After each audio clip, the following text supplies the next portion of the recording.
Good morning students. आज आपके सामने फिर से एक नए वीडियो के साथ प्रस्तुत हूँ मैं रईस सर।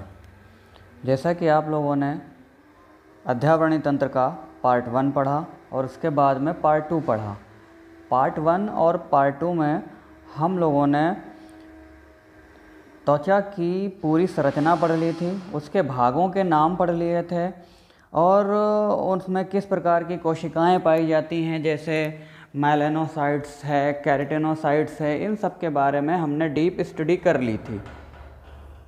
अब क्या है, हम लोगों को अब पार्ट इसका 3 पढ़ना है। इस पार्ट नंबर 3 में हम लोग नॉर्मल डिस्कस करने वाले हैं त्वचा के कार्य के बारे में, फंक्शन ऑफ स्किन। ये बोर्ड की दृष्टि से बहुत ही महत्वपूर्ण क्वेश्चन है। ज़्यादातर एग्ज़ाम में, स्पेशली आरपीएससी बोर्ड में, इसमें से एक बहुत अच्छा सा क्वेश्चन पूछा जाता है कि त्वचा को शरीर का हरफन मौला अंग क्यों कहते हैं। एक बार रिपीट क्वेश्चन करते हैं, त्वचा को शरीर का हरफन मौला अंग क्यों कहते हैं। तो इसके बारे में हम लोग पॉइंट टू पॉइंट पूरी स्टडी करेंगे और आपको समझाएंगे कि कैसे जो है त्वचा को हम लोग हरफन मौला अंग कहते हैं। हरफन मौला का मतलब होता है कि एक ऐसा कोई भाग या अंग जो बहुत सारे कामों को करता है, तो उसे हम लोग हरफन मौला बोलते हैं। अब इससे पहले एक चीज़ और समझ लीजिए आप कि त्वचा जो है, उस त्वचा को हम लोग अंग क्यों कहते हैं। अंग इसलिए कहते हैं क्योंकि जो हमारी त्वचा होती है वो विभिन्न प्रकार के कार्यों को करने में सक्षम होती है, इसलिए हम लोग त्वचा को अंग कहते हैं। अब बात यहाँ पर आई कि हरफन मौला अंग क्यों कहते हैं, तो इसके बारे में हम लोग त्वचा के कार्यों को 1 बाय 1 जो है स्टडी करेंगे। जैसा कि आपके सामने एक स्लाइड है, उस स्लाइड में देखिए, हमने आपको सबसे पहला पॉइंट बताया है कि सुरक्षा, यानी कि त्वचा जो है वो हमारे शरीर को सुरक्षा प्रदान करती है और एक सुरक्षात्मक आवरण का निर्माण करती है। इसके द्वारा हमारे शरीर के जो आंतरिक अंग होते हैं वो बाहरी रगड़ों से बच जाते हैं, चोटों से बच जाते हैं। बाहर के जो जीवाणु होते हैं उनके प्रभावों से हमारा शरीर बचा रहता है, कृमियों से बच जाता है और फफूंदों से हमारा शरीर बच जाता है। यहाँ तक कि जो पराबैंगनी किरणें होती हैं उनसे हमारे शरीर को जो हानि होने वाली होती है उससे भी सुरक्षा हमारी त्वचा ही करती है। हमारी त्वचा के व्युत्पन्न जैसे रोम है, नाखून हैं, ये हमारे त्वचा के बहुत सारे अंगों को सुरक्षित रखने में सहायक होती हैं। दूसरा भाग ये है इसका कि शरीर का ताप नियंत्रण। आपको पता होगा कि मनुष्य को जब कभी गर्मी लगती है तो उसको पसीना आने लगता है, क्योंकि मनुष्य का जो सामान्य शरीर का ताप होता है वो 98.4 डिग्री फ़ारेनहाइट होता है। यदि इससे अधिक ताप बढ़ जाता है तो हमारे शरीर को उस ताप में लाने के लिए शरीर की जो त्वचा होती है उसमें विशेष प्रकार की ग्रंथियां पाई जाती हैं, जिन्हें हम लोग स्वेद ग्रंथियां कहते हैं। ये स्वेद ग्रंथियां शीतलन प्रणाली के द्वारा हमारे शरीर के बढ़े हुए ताप को नियंत्रित कर देती हैं।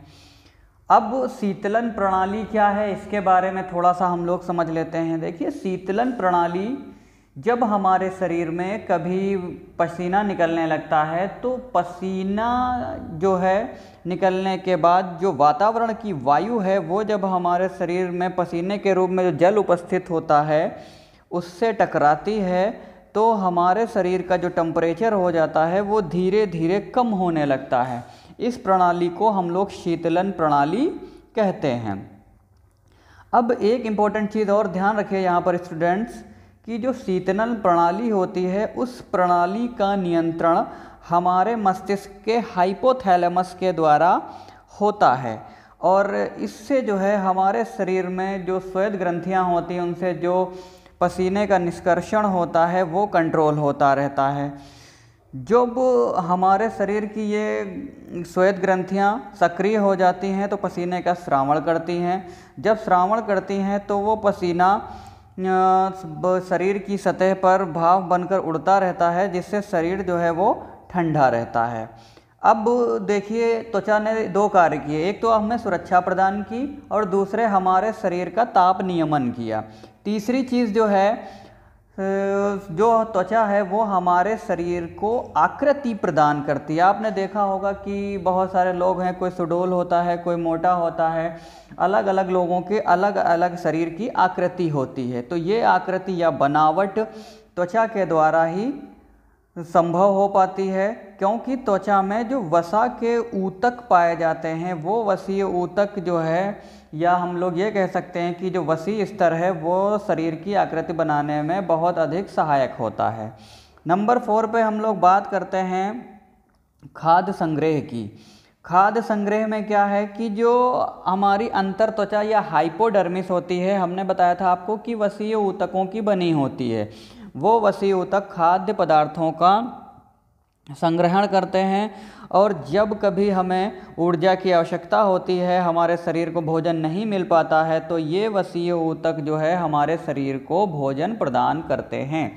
उसके बाद में नेक्स्ट पॉइंट है आपका उपयोगी पदार्थों का स्त्रावण। उपयोगी पदार्थ क्या हैं और कौन से पदार्थों का स्त्रावण करती है? जैसे आप लोगों को पता है कि हमने बताया था आपको कि हमारे शरीर में जो त्वचा व्युत्पन्न है उनमें बहुत सारी ग्रंथियां पाई जाती हैं, जैसे श्वेत ग्रंथियां हैं, तेल ग्रंथियां हैं, दुग्ध ग्रंथियां हैं, ये सारी ग्रंथियां पाई जाती हैं।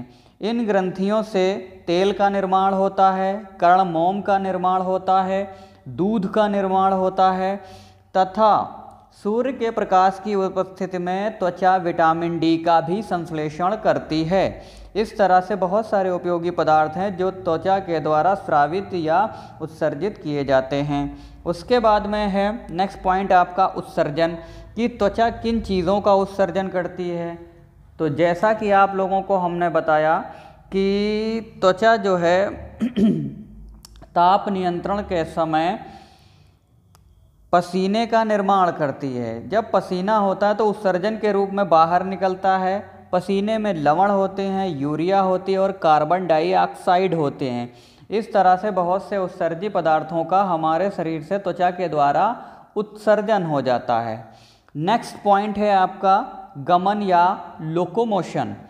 त्वचा जो होती है वो लचीली होती है, इसीलिए ये गमन करने में सहायक होती है, जिससे हमें गमन करने में कोई भी कठिनाई नहीं होती है। नेक्स्ट पॉइंट है आपका कि कंकाल का निर्माण। अब आप लोग ये कहोगे कि त्वचा कंकाल का निर्माण कैसे करेगी, लेकिन नहीं स्टूडेंट्स, त्वचा जो है वो कंकाल का निर्माण करती है।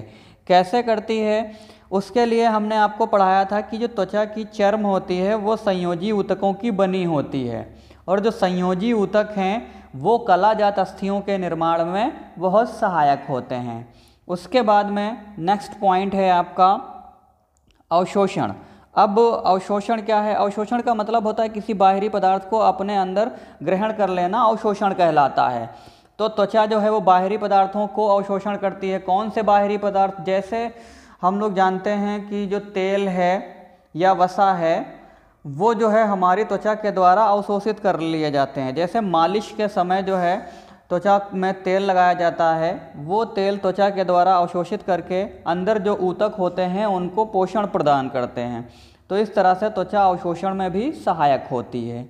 उसके बाद नेक्स्ट पॉइंट है आपका उद्दीपन ग्रहण। उद्दीपन ग्रहण क्या है? उद्दीपन का मतलब होता है संवेदना। आप देखते होंगे कि हमारे शरीर में अगर तो कहीं पर भी कोई कट लग जाता है या शरीर के ऊपर कोई छोटा सा भी जीव गमन करने लगता है तो हमें तुरंत एहसास हो जाता है, पता चल जाता है। तो ये पता या ये संवेदिकाएं जो हैं वो हमारे शरीर के त्वचा में पाए जाते हैं, जिससे कोई भी बाहरी उद्दीपन हमारे शरीर में होता है वो हमें पता चल जाता है। उसके बाद नेक्स्ट पॉइंट है लैंगिक आकर्षण। लैंगिक आकर्षण का मतलब यह है कि जो वयस्क होते हैं उनमें बहुत सारी संरचनाएं या परिवर्तन पाए जाते हैं, जिससे वो नर और मादा एक दूसरे को आकर्षित करते हैं। तो आकर्षित करने के लिए जैसे आपने देखा होगा किसी के बालों का रंग डिफरेंट होता है, किसी का विन्यास, जैसे किसी के घुंघराले बाल हैं, किसी के सीधे बाल हैं, इस तरह से विन्यास होता है। हमारे जननांगों के पास में कुछ वृषण या मूलाधार ग्रंथियां पाई जाती हैं। उन मूला ग्रंथियों द्वारा विशेष प्रकार का एक तरल गंधयुक्त पदार्थ स्रावित होता है जो नर और मादा को एक दूसरे में आकर्षित करने में सहायक होता है। इस तरह से त्वचा में जो विशेष प्रकार की ग्रंथियां पाई जाती हैं या बालों की संरचना और विन्यास जो पाए जाते हैं वो निषेचन के समय या लैंगिक आकर्षण के समय नर और मादा को एक दूसरे से आकर्षित करते हैं। उसके बाद में आपका अगला पॉइंट है पुनरुद्ध भवन। व्हाट इज़ द पुनरुद्ध भवन? अब ये पुनरुद्ध भवन क्या है या रीजनरेशन क्या है? What is the regeneration? देखिए, रीजनरेशन का मतलब यही होता है कि कोई चीज़ डिस्ट्रॉय हो जाए और वो फिर से बन जाए, यानी कि कोई चीज़ नष्ट हो जाए वो फिर से बन जाए, उसको हम लोग पुनरुद्ध भवन कहते हैं। तो जो त्वचा की अधिचर्म है इसमें ये गुण पाया जाता है कि ये अपने आप को पुनरुद्ध भवन कर लेती है। जैसे आप लोग देखते हो कभी कट जाते हो या शरीर के ऊपर कोई घाव बन जाता है, वो कुछ समय के पश्चात पूरी तरह से सही हो जाता है। जब सही हो जाता है तो इसी को हम लोग बोलते हैं पुनरुद्ध भवन की क्षमता। इस तरह से आप लोगों ने देखा त्वचा जो है वो बहुत सारे कार्यों को करने में सहायक होती है।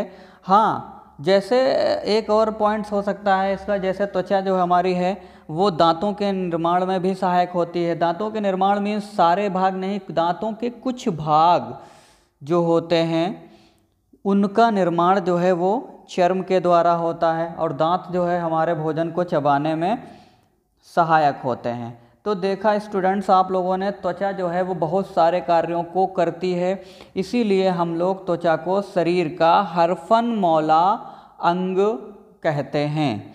तो यहाँ से ये आपका एक क्वेश्चन भी क्लियर हो जाएगा। अगर जो आप इस तरह से इसको कंप्लीट कर लेंगे तो ये क्वेश्चन क्लियर हो जाएगा।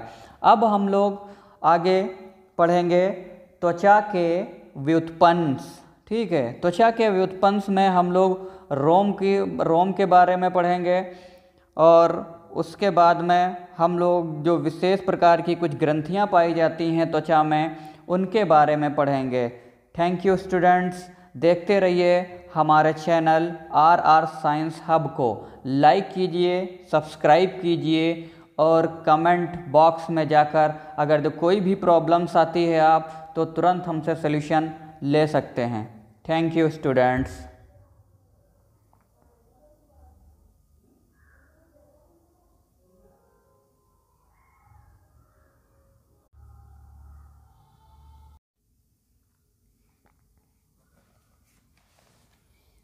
हाँ स्टूडेंट्स, अभी तक हम लोगों ने पढ़ा त्वचा के बारे में, त्वचा के कार्य के बारे में हम लोगों ने पढ़ लिया है। अब हमें ये पढ़ना है कि त्वचा के व्युत्पन्नों के बारे में पूरा अध्ययन करना है। अगर त्वचा के व्युत्पन्नों की हम लोग बात करते हैं तो सबसे पहला जो त्वचा का व्युत्पन्न होता है उसे हम लोग हेयर या रोम कहते हैं। हेयर या रोम के बारे में हम लोगों को अब पूरी डीप स्टडी करनी है। तो चलिए जो है रोम के बारे में पूरी डीप स्टडी करते हैं। सबसे पहले तो हम आपको ये बता दें कि जो रोम है वो किस स्तर में त्वचा का बनता है। तो रोम जो है वो त्वचा के अधिचर्म का जो सजीव स्तर होता है। और अधिचर्म का सजीव स्तर कौन सा होता है आपको बता चुके हैं हम कि जो स्तर आपका अंकुरण स्तर होता है वो त्वचा का सजीव स्तर होता है। तो सजीव स्तर से त्वचा के रोम का निर्माण होता है। रोम जो होता है उसके कई भाग पाए जाते हैं। बैक टू बैक हम लोग उन भागों का अध्ययन करेंगे। देखिए, रोम का सबसे पहला जो ऊपरी भाग होता है जो त्वचा से निकला रहता है, रोम का सबसे ऊपरी भाग जो त्वचा से निकला रहता है उसको हम लोग बोलते हैं रोम कांड। ये वाला जो भाग है ऊपर जो त्वचा का निकला हुआ भाग है, ये भाग जो है इसे हम लोग बोलते हैं रोम कांड।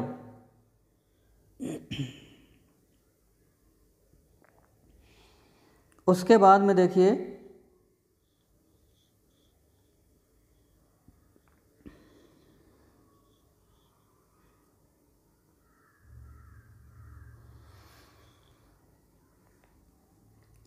जो रोम कांड भाग होता है त्वचा का, रोम कांड त्वचा के बाहर निकला रहता है और ये ठोस भाग होता है। इसको हम लोग रोम कांड या हेयर शिफ्ट कहते हैं। ये जो है रोम का निर्जीव भाग होता है, क्योंकि यहाँ तक जब कोशिकाएं पहुँचती हैं धीरे धीरे धीरे धीरे तो उनका केराटिनीकरण हो चुका होता है। इससे रोमकांड का निर्माण हो जाता है। जो रोमकांड है वो वास्तव में 3 भागों से मिलकर बना होता है।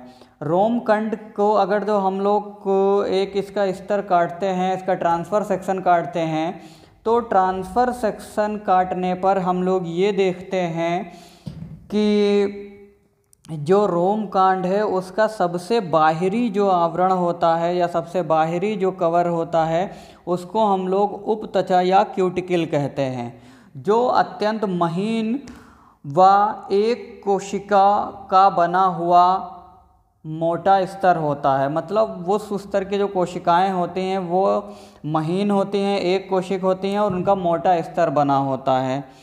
इनकी जो है कोशिकाएं सल्क रूपी होती हैं, जो पूरी तरह से रोम को चारों तरफ से ढके रहती हैं।